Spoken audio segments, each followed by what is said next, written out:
If you invest in yourself and don't give up, your life will blossom. It's not a maybe, it's a biological certainty. Dr. Joe says that the hardest part of doing the work is finding the time to do it. And I couldn't agree more. You see, I came to this work out of pure desperation. I was in a point in my life where I was at my wit's end and I needed to do something to make permanent changes. I was tired of not being able to break depressive loops and cycles and anxiety that would just cripple me. And that's when I started Dr. Joe Dispenza's work. So, if you're new to Dr. Joe Dispenza's work, where do you start? I would definitely start by recommending you some books to read with so you can get the basics down and understanding of what it is. He has tons of books, he has tons of meditations, and has workshops, all sorts of things. If you want to go ahead and get started, start by reading You Are the Placebo. This book will go ahead and basically explain to you how your thoughts literally change the biology of your body. It'll start planting the seeds of understanding how that works. Then I will go to Breaking the Habit of Being Yourself, which is a manual of how to change the programming in your mind. And that's very important because the programming in your mind is what's going on in the background when you're going on automatic throughout the day. That is the programming, that is the little voice in your back that is telling you, yeah, you can do this, or oh no, you're a loser, don't even try. And I know that is common because I know that I'm not the only one that, has suffered from significant trauma and has that running on the background. So creating awareness of what is happening in the background, it's key. Then the last book I recommend is taking it to the next level, which will be Becoming Supernatural. This is an amazing book. I have read this probably like 6 times already, and every time I read it, I find something new. This book will go ahead and demystify the mystical. It will explain to you how our field, energy field, works, how you are basically an antenna, and it will break everything down as far as the locations of the antenna, how your body works, heart coherence, all those great things that you need to know. But if you're just beginning, like I said, start with about your placebo and then go to breaking the habit being yourself.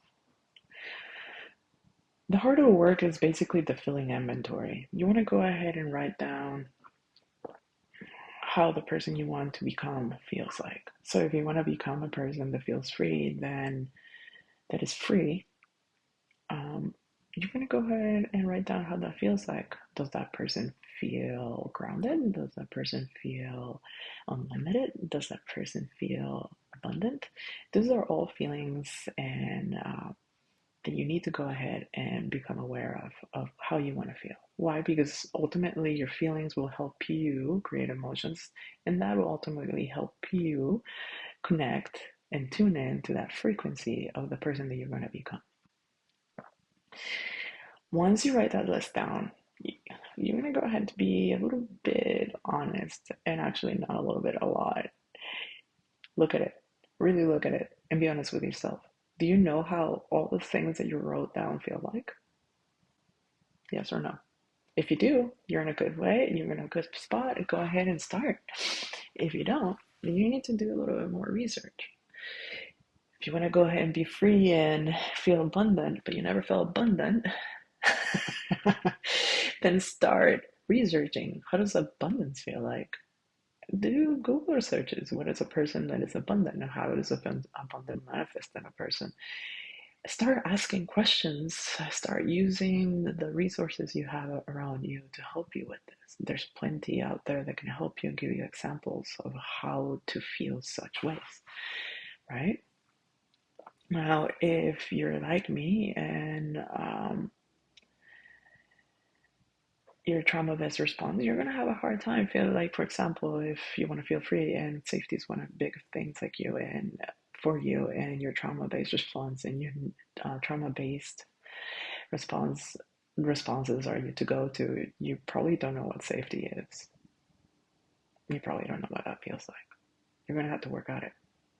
I have no other news but to tell you, you're going to have to work at it. But the thing is it will get easier. It's like making reps, right? Anything that you start at the beginning, you're just like, oh my God, it's horrible, it's so hard to do. The more you do it, the easier it gets. And then you will shift that baseline, right, of where you're at. If you're chronically stressed, you eventually will shift to a calmer, more center baseline. And that's where you want to go, right? So after you do that, you're going to go ahead and start taking a subconscious inventory. What do I mean by this? Well,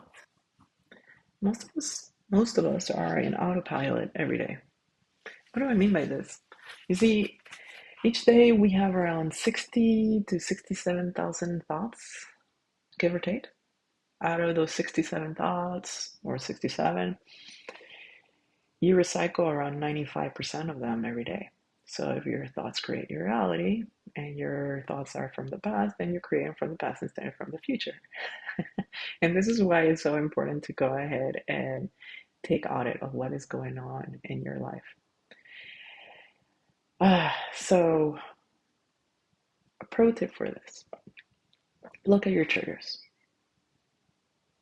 Yes, look at your triggers. Your triggers are there to help you, okay? And they're not there to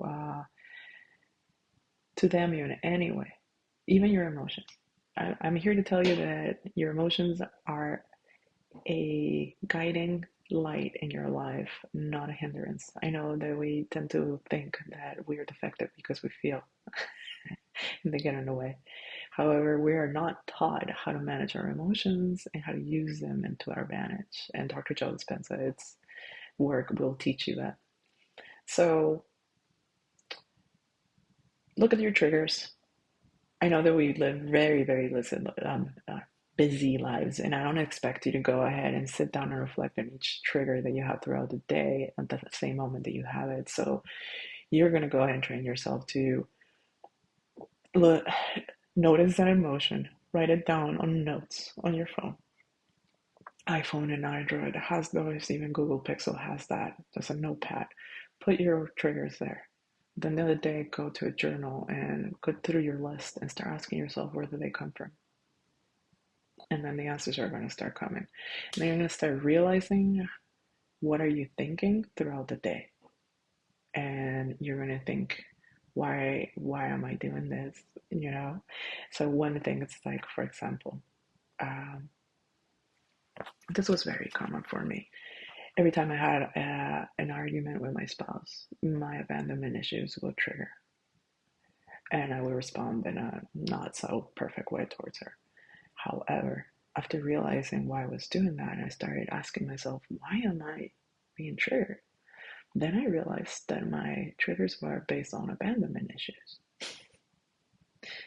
I was basically reacting from past experiences. And that's basically how everybody is programmed. Your past experiences will create your present moment. So if you're not aware of what's going on and how is that going on in your head, you will self-sabotage. You will be living a life based on your past experiences.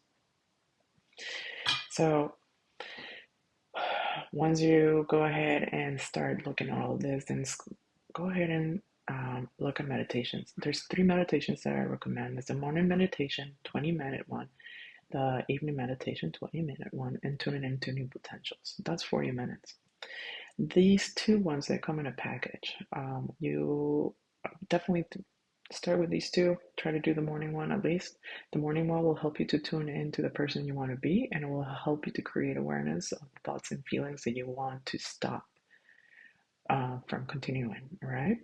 This will help you override that cassette tape that you have programmed yourself into. Tuning into new potentials is a really cool meditation. It's around 45 minutes long. Make sure that when you buy this, because you're going to have to buy these, they come with the explanation of how to do them. Listen to the explanation. Dr. Joe does a great job at teaching the meditation in a way that you know what you're suspected to do. You do it, so when you're doing it, you're not thinking about it, so you're able just to dive into the experience. So listen to it, okay? And then start Become your own scientist in your own life. Start. Just start. And then start keeping a journal. Why? Because you want to go ahead and notice when you're feeling down, where you're not feeling down, how you're feeling triggered, where you're not feeling triggered. Why? Because if you're anything like me, they suffer a lot of trauma. You tend to, I used to fall into depressive cycles when I thought that everything was horrible all the time. That's not the case. When I started doing the journaling at night, I started realizing that that was not the case, that I had better, most, I had more brighter days than dark days. And then I started to realize, I'm like, oh my God, I, when I fall into these loops, all I can see is this. So slowly and surely, you'll start realizing what's going on in your life.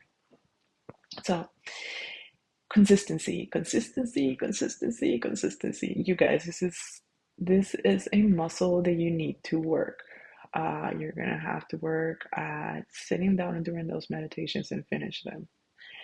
There is no such thing, and he says this on his teachings. There's not such thing as a bad meditation, and I couldn't agree more with him. I'm a big, big, big fan of that saying because everything is cumulative.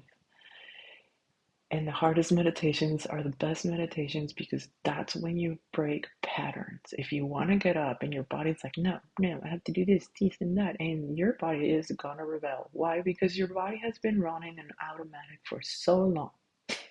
How old are you? Right? I started this in my early 40s.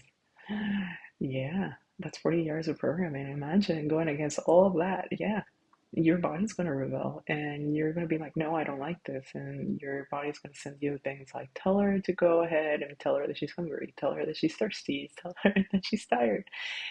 You have to move through it. You have to tell your body, no, it's okay, calm down. The more you do it, the better you get at it. That's it. It's one of those things. It's like reps. It's a muscle you need to exercise, and the more you do it, you get at it. And the fact about paying attention to what is running in your background, the same thing. The more you do it, the better you get at it. So I hope that this gives you a good idea of where to start, how to start. Like I said, pick a meditation, stick to it, and get really good at it. Pick a way of creating awareness, stick to it, and be consistent with it. Consistency is the key here. Create an experiment. A goal, attainable goal of 7 days in doing this, and check in. How do you feel after 7 days, right? Do you feel better? Do you feel not? You are going to see changes. Meditation is going to go ahead and help you to create this space of calmness where you are able to become the observer more and more. And you start realizing, you start separating yourself from your body when you're like, oh, wow, I'm not really this body. There is more to this body, and it's going to give you that space, that breathing space that you need between a stimulus and the difference between you reacting and acting. But you got this. If you found this helpful or of any value, please subscribe and share. Hope to see you next time, and namaste. Take care.